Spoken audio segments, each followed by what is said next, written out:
You're watching once again a YouTube video presentation of the University of Wyoming Center on Aging. I'm Scott Veach. I'm your host, and on this program we'll be discussing topics of interest for caregivers of loved ones with dementia.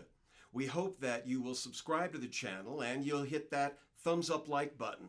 Both of those actions help the channel to grow and allow us to reach more people. And if you'll tap that notification bell, you'll be alerted each time we upload a new program.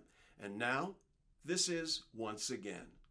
My guest is Jolene Brackey. She is the author of Creating Moments of Joy Along the Alzheimer's Journey, and it is on the short list of books that I like to recommend to people who are on that Alzheimer's journey. Jolene and I go back, actually. We have been trying to hook up and do this interview for a long time, and we finally made the connection, and I'm so glad that we're Yes, able to do that. Thanks so much for being with us today. you're welcome. Let me start at the very beginning. Why did Okay. you write the book? Because I would hear people talk about people with Alzheimer's, and I would hear about the negativity and how difficult it was, and all of those things are valid, but there's also this place that I really enjoyed people with dementia. I feel like they're truth tellers, which is refreshing Mhm. because if they're thinking it, they're going to say it. I also feel like I got to practice with all the emotions, which made me a better human being. And I also, my job was to be present. And so the reason I wrote it was I wanted to change people's minds on how they felt about Alzheimer's or people with Alzheimer's. Let's say people with Alzheimer's, because I think they have a lot to teach us.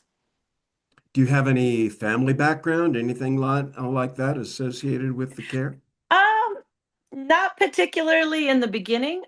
In the last 4 years, I've been taking care of my parents on the farm. They've both passed away. And so I got to experience how I may know all of that I know because I've been doing this for 30 years, but Mhm. I couldn't quite do it with my dad. Yeah. So I thought that was really interesting because I'm like, I'm a master at this and I can do it for anybody else, but there's too much history and too much emotional attachment for it to be a positive outcome with my dad. Yeah, emotional attachment. I think that is a key phrase. Okay, let me throw some quotes from the book at you and ask you about them. Your opening quote in the book is, "Beloved is the man no one sees." Oh Wow. no. Where did that come from? That's a really big question. I'm not sure I'm willing to answer. That's Huh? interesting.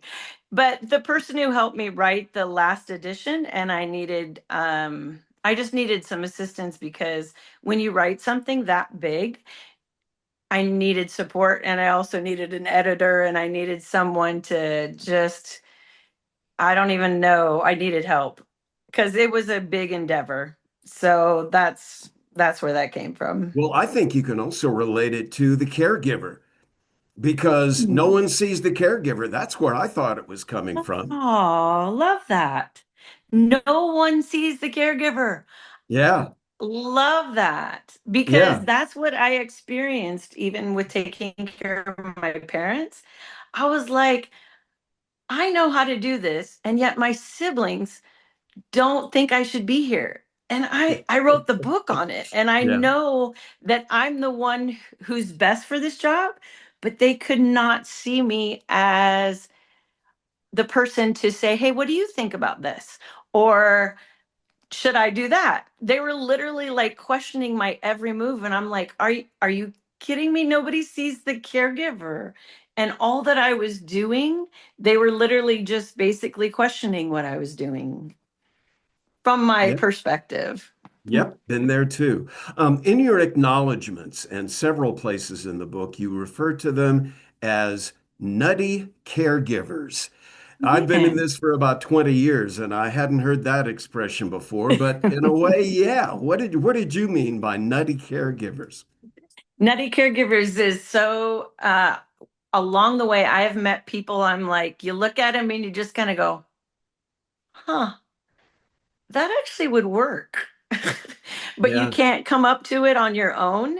You have to have someone who doesn't have a box that they live in. They literally like, I'm gonna try it, see if it works. Yeah. And if it doesn't, it doesn't. But what they try, you can't do it by yourself. You have to see someone else do it and go, oh Mhm. my gosh, that's just crazy, but it totally worked. Yeah, in my own journey, my wife was diagnosed all the way back in 2007, and I stop and think about those times, and that's so long ago. I'd only had a cell Yeah. phone for about a year and a half. And when she was Yeah. diagnosed, there was nothing for me. Yeah. Nothing. There wasn't I didn't know Nothing. the book apparently was out then. So I was literally making it up as I went along, Yeah. making mistakes all over the place. Yeah. One of the things you start out with is how to Yeah. use this book, and you say, keep it simple. You will make mistakes. And I think that Yeah. that covers everything. Yeah. There's got to be a lot of grace for self because even if I know what I'm doing, I don't know this moment. I feel like I felt helpless with my parents because Yeah. even though I knew what I was supposed to be doing, there still was this um helpless. I don't know how else to say it, but just like I don't know what I'm doing sometimes. So you have to just keep trial and error and make mistakes because that teaches you what not to do. Even, you know what I mean? Making a mistake Mhm. is I something do. that's valuable as well. You also said that every person with Alzheimer's is completely different, and we have a saying in the support groups that I've been going to for 12 years, and that is that if you've seen one Alzheimer's patient, Yeah. you've seen one Alzheimer's patient. Everything is Yeah. completely different. Yeah, Yeah. And even with that one person, each moment is completely different. Like how they are in the morning is completely different. How they are yeah. in the evening is completely different in the afternoon. So again, it's just this trial and error and flying by the seat of your pants. Yeah, it is. And it becomes frustrating and confusing and Yeah. exhausting, and you Yeah. ride that roller coaster of emotions throughout the journey. Yeah. For sure. Um, one of the things you talked about was defining moments. And I'm going to throw another quote of yours back at you that I thought was Okay. great. You said, "The moon reveals a whole new light." I love that. Tell me what that means. Oh my gosh. So there's things that you don't want to know about a person. So I feel like there's this side of people, right, that we don't usually expose. And with Alzheimer's and dementia, that's the first side that comes up because it's the one that's they're not using their mind or their you know how we have pretense, right? We have this way we're supposed to be in front of other people. That's why Mhm. they're great with strangers. But when that's shed with dementia, pretty much they lose all pretense of who they should be and they become exactly how they feel. And they haven't even allowed that maybe in their lifetime to feel the feelings that they're actually coming up. So you Mhm. get to see another side of the person. The social filters come off. Oh yeah. Yeah. And it's sometimes it's fantastic because you're like, yep, nailed it. Yeah. And then at other times you're like, oh my God, I just want to hide under the table. Yeah, yeah. I remember we went to my wife's brother. Uh, we went to his wedding, and my wife was from a very big family, and they hadn't all been together for, I don't know, 20 years or something like that, and they were all together at the wedding. And and my wife's sister came up and introduced herself again to my wife. And Yeah. my wife looked at her and said, I know who you are. When are you going to start dyeing your hair? So See, the filters you just come never off. know. Never Yep. know. Yeah, Never yeah. know. You never know. Yeah. My guest is Jolene Brackey. She is the author of Creating Moments of Joy Along the Alzheimer's Journey. It is available on Amazon. One of the first things that you recommend is one of the first places that I start when someone comes to me, and that is get a diagnosis. People Yeah. ask me about that, and the first thing I say is, have they been diagnosed? Have they, what do Yeah. the doctors say? Where are you? Why is that important? Well, because I think there's other reasons why someone might look like they have Alzheimer's, but really they're dehydrated. Or they might look Yes. like, yeah, they might look like they have Alzheimer's, but they're just not eating the foods that actually sustain them. And so I think it's important to get the diagnosis because it's not about losing your keys. It's literally about not knowing where to put your keys in the car. So there's a big difference, and people have a lot of fear around Alzheimer's and dementia. So it can also be a relief going, oh, you're aging. It's not Alzheimer's, Mhm. because there is a way in which in which the brain dies. And so I think it I think it gives you a little bit to hold on to.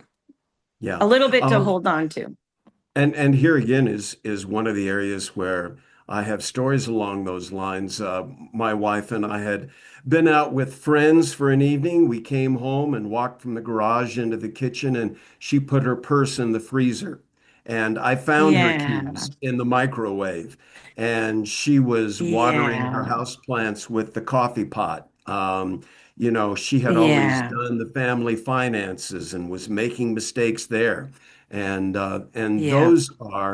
those really are defining moments, Yeah. aren't they? Defining moments, yeah. And I would say sometimes we think they're just doing it to make us mad. And Yeah. and I'm like, nope, they're doing the best they can with the abilities they have left, for sure. hmm Yeah. When you talk about the early stages, one of the parts of your book is, do I tell the person they have Alzheimer's? Man, that's a tricky subject, isn't it? Yeah. Yes. Because some people actually, it's a relief to know that it's not them. It's a relief to know that this is a disease and you're not doing anything to cause it. On the flip Mhm. side, for someone else, when you say you have Alzheimer's, causes them great distress because they cared for somebody, because they knew somebody, and it actually causes more dementia-like symptoms because of the stress when we say that you do. So I'm not your teacher. You literally have to see their reaction, and that will teach you whether or not to say they have Alzheimer's or just like, you know what? I think I'm losing it today too. Let's go Yeah. get something to drink. Yeah. You use the expression in that section of the book, you use the expression that we have to live in their truth. Explain that if you would. Yeah. So they lose more and more memory. And it's hallucinating, but it's also not. It is their truth when they say, "Where's my mom?" And we know in our minds their mom's no longer living, but they wouldn't ask you for their mom if it wasn't their truth. And so when they ask for someone, they believe that person is living. And so you respond as if they are. Your mom's in the kitchen, your mom's out doing the chores. Or if they ask for a child that has passed away, it's their truth that they ask for it tells you that they believe that child is still on earth. And so you say, you know what, he's at school right now. And so it's us changing our response so they feel like whoever they're worried about is perfectly okay right now. That's your Hmm whole goal. Your Yeah. whole goal. No matter what they ask you, it's real for them. And you've got to respond as if someone said, I got robbed. And you'd be like, oh no, you didn't. It's okay. No, they're like, if they wouldn't say that unless they felt Mhm. that. And Yeah. so then you're like, you know what? I'm going to check on it. Yeah. In the support groups that I've attended, we call those therapeutic fibs. And so, Yes. Yes. living in their world because they're not able to live in ours, and that's what Yes. we're getting to. Uh, Exactly.